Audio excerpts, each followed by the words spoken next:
शिवं शिवं। नमस्कार, आप सबका हमारे चैनल श्रीमद होम रेमेडीज पर स्वागत है। इस वीडियो में आपको ये बताएंगे कि एक्सरे खतरनाक क्यों है। क्योंकि हम लोग सबको कभी ना कभी एक्सरे करवाना ही पड़ता है या हमारे घर में किसी न किसी को करवाना ही पड़ता है। तो ये खतरनाक क्यों है?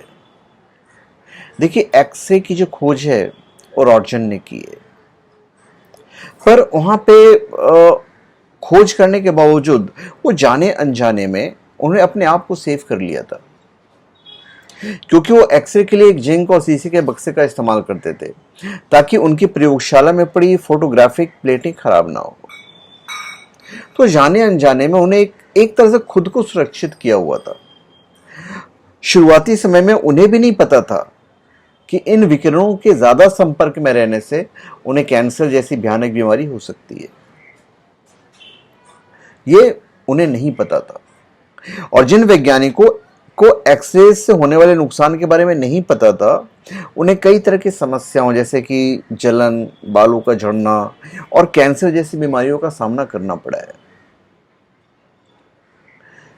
क्लरेंस डेली एक व्यक्ति थे जिनकी मौत एक्सरे की वजह से हो गई थी। उन्हें थॉमस एडिशन के एक्सरे लाइट बल्ब पर कई साल तक काम किया था, जिसकी वजह से उनके शरीर में कैंसर के कई घाव हो गए थे और बहुत अर्ली एज में 40 साल के आसपास की उम्र में उनकी मृत्यु हो गई थी।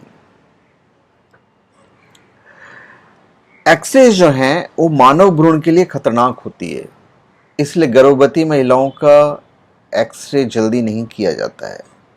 ऐसा करने पर जो बच्चे हैं उन्हें भी नुकसान होता है। पर एनीवेज, एक्सरे यदि कंपलसरी है तो कभी भी यदि डॉक्टर्स बोलते हैं तो फिर तो करवाया ही जाता है।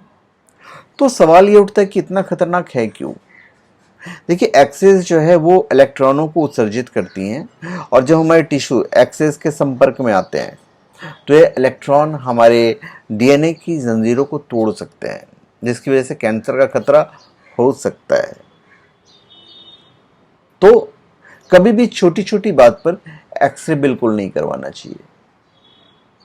हाँ, कोई मेजर प्रॉब्लम हो, जब डॉक्टर बोल ही रहे हैं तब तो आपको करवाना ही पड़ेगा। आधुनिक भौतिकी की व्याख्या के अनुसार इसका कारण यह है कि जब इलेक्ट्रॉन को ऊर्जा प्राप्त होती है तो धनाग्र की ओर अति वेग से जाते समय शेष वायु के अणुओं से संघात करते हैं और संघातों के कारण अणुओं के आयन बनते हैं। और जब ये आयन पूर्व अवस्था को प्राप्त होते हैं तब प्रकाश का उत्सर्जन होता है।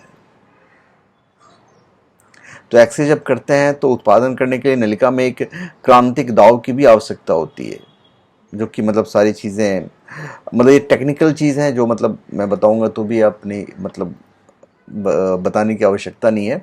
तो मुख्य जो कारण था कि भाई ये नुकसान क्यों होता है, ये हमने आपको बता दिया है। और मेरे ख्याल से इसकी जो उचित जानकारी है, जब आप एक्सरे वगैरह कराएंगे तो बिल्कुल आपको डॉक्टर से कंसल्ट करना चाहिए।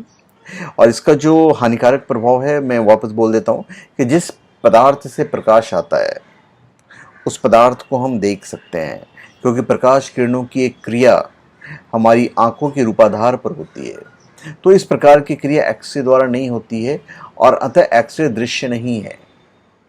इतना ही नहीं, आंखों पर तथा शरीर के अन्य अंगों पर एक्सरे की क्रिया हानिकारक हो सकती है। जीवित कोशिकाओं पर एक्सरे की पर्याप्त काल तक क्रिया होने से वे मृत भी हो सकती हैं।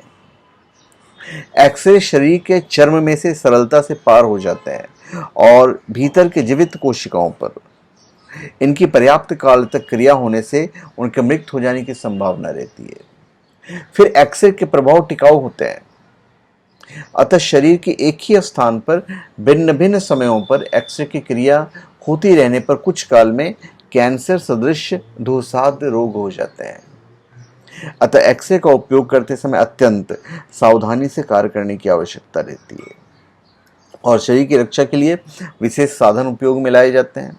इसके अतिरिक्त एक्सरे का नित्य उपयोग करने वाले वर्तमान काल में एक एक्सरे मात्रा मापी अपनी जेब में रखते हैं, जिससे पता चलता है कि विकिरण की कितनी मात्रा कर्मचारी के ऊपर कार्य कर चुकी है।